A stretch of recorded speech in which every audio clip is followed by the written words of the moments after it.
Hello everyone. Welcome to this month's training on Hazard Communication Globally Harmonized System. Let's get going. Since 1985, the Hazard Communication Standard has been the primary tool for providing each of us with information about the chemical hazards in our workplaces. While the information has always been helpful, a more standardized approach to classifying the hazards and conveying the information was badly needed. OSHA's performance-oriented standard with hazard communication really allowed chemical manufacturers and importers of chemicals to convey information on labels and material safety data sheets in whatever format they desired. This caused a lot of confusion. The much anticipated revision to OSHA's Hazard Communication Standard was finally published in March of 2012, and one of the most significant changes in this revision was the adoption of a globally harmonized system. The globally harmonized system is referred to as GHS. GHS is an international approach to the classification of hazardous chemicals and the communication of those hazards to each of us using standardized labels and safety data sheets. In 2012, the Hazard Communication Standard, or HazCom, changed the way we identify, label, and protect ourselves from hazardous chemicals using the Globally Harmonized System Standard, or GHS. Today, the title of this training is Hazard Communication Globally Harmonized System. While it may sound like two different subjects, it's not. It is the same subject with an updated objective to align with the globally harmonized system passed by OSHA in 2012. To provide chemical safety in the workplace, OSHA requires information about the identities and hazards of the chemicals to be available and understandable to employees. But once informed, employees are expected to take an active role in protecting themselves from such hazards. This includes using the correct personal protective equipment. What do you do if exposed to a chemical?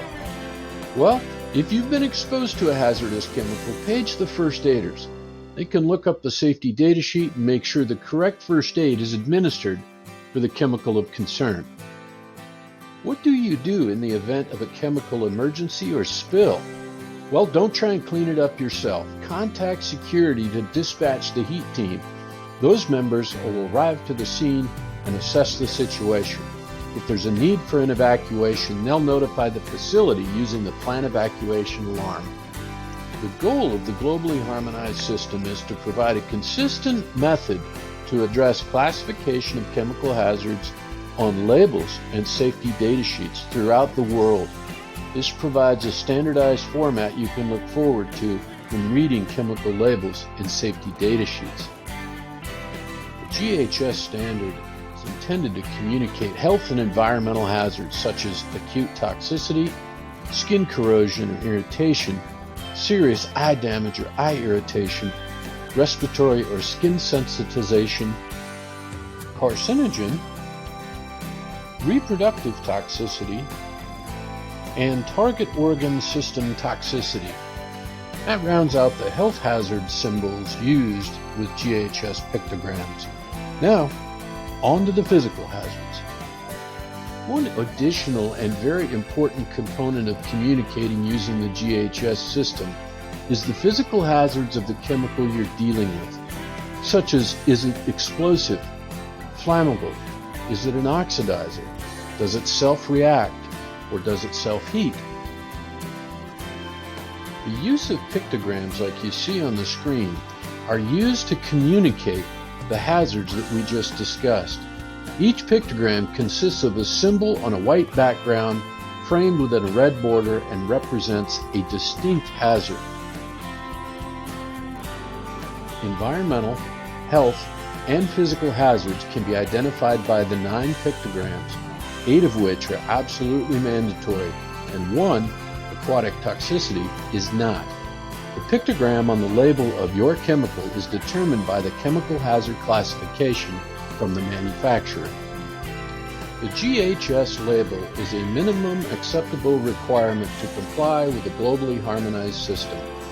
you'll see the pictograms in the 6 required sections of a properly GHS labeled chemical container.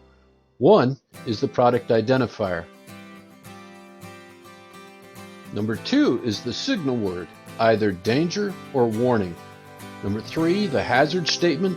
Number 4, precautionary statements used to minimize or prevent adverse results from the exposure. Number 5 is the pictograms, and number 6, the supplier information.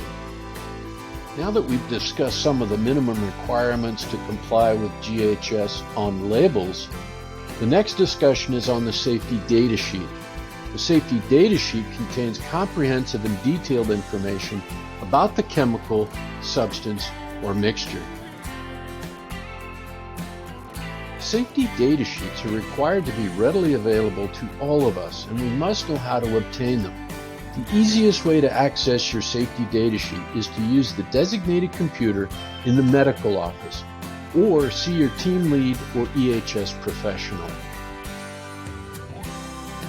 As a result of the globally harmonized system that was enacted in 2012, all safety data sheets must have the minimum of 16 standardized sections to communicate to you the hazards of the chemicals that you may be dealing with. Review your SDSs. The final topic to discuss around GHS and HazCom is the use of secondary containers. Those are containers that we fill with a chemical from the primary container. Dry sand duo bottles are examples of a secondary container. Secondary containers have the same standard as the primary containers.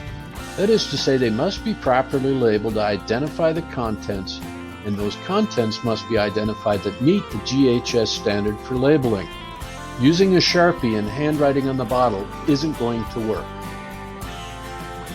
If the secondary container is going to be reused with a different chemical, the existing label on the original chemical must be properly removed from the container and a new label applied. As always, use the required personal protective equipment when handling chemicals. Congratulations, you made it. You did it. That's the end of this month's safety training on HazCom GHS. Don't forget to complete the knowledge check to receive credit for the training you just completed. Have a great day. Thank you.